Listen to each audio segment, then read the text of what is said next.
자, 지난 시간에 연이어 지금 인간에게 일어날 문제에 관한 얘기들을 해보도록 하겠습니다.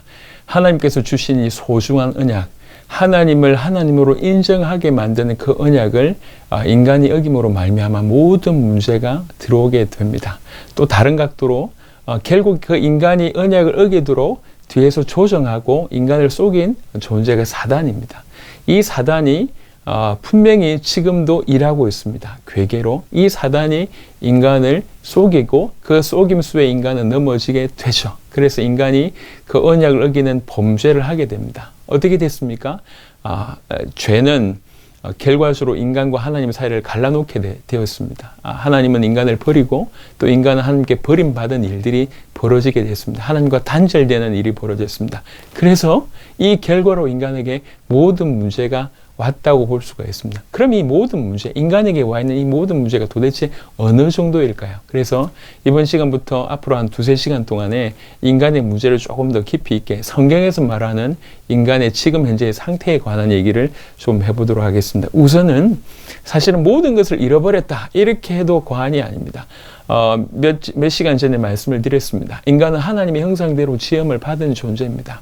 하나님의 형상대로 지음 받았다고 얘기할 때 그 인간은 처음부터 하나님의 자녀였다는 것이고, 그 인간은 영이신 하나님을 닮아서 영적인 존재였다는 것이고, 처음부터 하나님 왕이신, 만유의 왕이신, 만주의 주이신, 모든 만물의 창조주이신 그 하나님을 대신하여 인류를 모든 만물을 통치할 수 있는 만물의 대리 통치자이었습니다. 그리고 또 인간은 거의 이 땅에서 그리스도와 흡사한 존재로 아버지를 나타내는, 아버지의 영광을 나타내는 그런 존재라고 볼 수가 있습니다.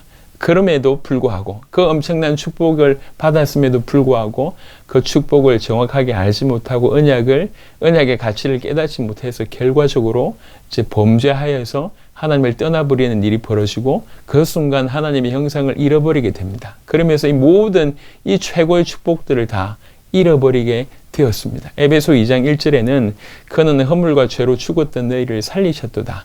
과거에 너희가 죽었었는데 지금 다시 살아났다, 이 얘기입니다. 과거에는 허물과 죄 때문에 죽어 있었다는 거죠. 생명이었던 그 존재가, 영적인 존재였던 그가 죽은 존재가 되었었다, 이 얘기입니다. 그리고 요한복음 8장 44절에는 뭐라고 얘기하고 있냐면, 너희는 너희 아비 마귀에게서 났으니 너희 아비 욕심대로 너희도 행하고자 하느니라. 그는 처음부터 살인한 자여 진리가 그 속에 없으므로 진리에 서지 못하고 거짓을 말할 때마다 제 것으로 말하나니 이는 그가 거짓말장이요 거짓의 아비가 되었습니다. 사단의 자녀가 되었다고 예수님이 정의하고 있습니다. 우리는 하나님의 자녀였습니다. 근데 지금 사단의 자녀가 되었어요. 영적인 존재였습니다. 생명이었습니다. 죽은 존재가 되어버렸습니다. 갈라디아 4장 8절에는 그러나 너희가 그때에는 하나님을 알지 못하여 본질상 하나님이 아닌 자들에게 종노릇 하였더니, 히브리 2장 15절에는 또 죽기를 무서워함으로 한평생 매여 종노릇하는 모든 자들을 놓아주려 하심이니 라고 얘기하고 있습니다. 우리는 만물의 대리 통치자였습니다. 그런데 어느 순간 우리는 종이 되었습니다. 사단에게, 또 죄에게, 또 하나님의 아닌 것들에게 종이 되는 인생이 되었습니다. 로마서 3장 23절에는 모든 사람이 죄를 범하였음에 하나님의 영광에 이르지 못하더니 그 그리스도와 비견될 만큼 아주 뛰어난 존재였던, 그리고 하나님의 영광을 드러내고 하나님을 나타내었던 하나님의 자녀였던 그가 지금은 죄인으로서 결단코 하나님께 갈 수가 없고 하나님의 영광에 이르지 못할 정도의 상태가 되어버렸습니다. 역사에는 이 왕조가 바뀌는 일들이 많이 일어났습니다. 왕조가 바뀌게 되면 그 전에 어떤 왕조였던 사람들이 이제 죽임을 당하거나 쫓겨나는 일이 벌어지죠. 어제는 왕자였는데 오늘은 아예 쫓기는 자가 되는 일이 벌어졌습니다. 왕이었던 자가 왕이 아닌 것도 큰 문제지만, 궁궐에서 살았고 신하들이 많이 있었고 먹을 것이 많았고 왕이라는 직분이 있었는데 그걸 잃어버린 것도 기가 막히지만, 오늘 나는 먹지 못하고 입지도 못하고 더럽게 살고 이렇잖아요. 많은 것을 잃어버린 것과 동시에 지금 우리의 실정, 지금 인간의 상태, 이건 생각보다 훨씬 심각합니다. 몇 구절만 살펴보면 창세기 1장 2절에는 땅이 혼돈하고 공허하며 흑암이 깊음 위에 있고 하나님의 영은 수면 위에 운행하시니라. 빛이 없는 상태를 설명하면서 혼돈하고 공허하고 흑암이 깊음 위에 있다라고 표현하고 있습니다. 이것은 물론 창조와 관계돼서의 어떤 모습을 얘기하고 있습니다. 또 한편으로는 창세기 1장 3절 아직 빛이 창조되기 전의 모습이라고 할 수가 있습니다.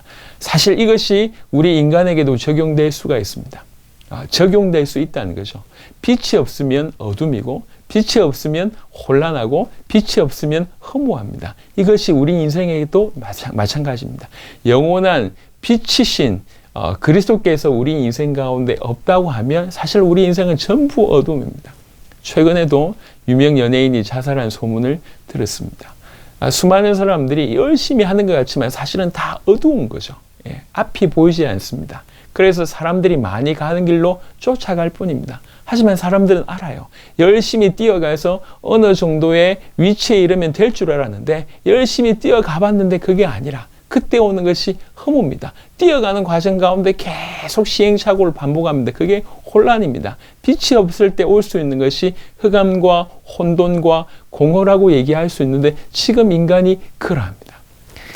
창세기 6장 5절에는 여호와께서 사람의 죄악이 세상에 가득함과 그의 마음으로 생각하는 모든 계획이 항상 악할 뿐임을 보시고 죄악이 아예 가득하고 생각하는 것이 항상 악하다.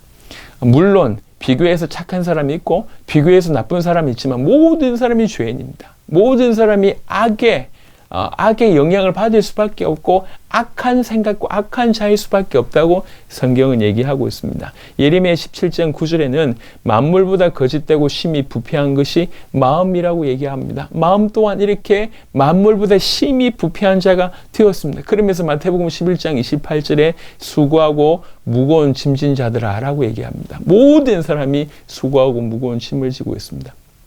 우리는 너무 많은 걸 잃어버렸습니다. 너무 많은 것을, 너무 귀한 것을 잃어버렸을 뿐만 아니라 이 땅에서 너무나 지금 비참한 상태로 살아가고 있습니다. 이 인간의 상태를 다음 시간에 계속 또 좀 전달하도록 하겠습니다.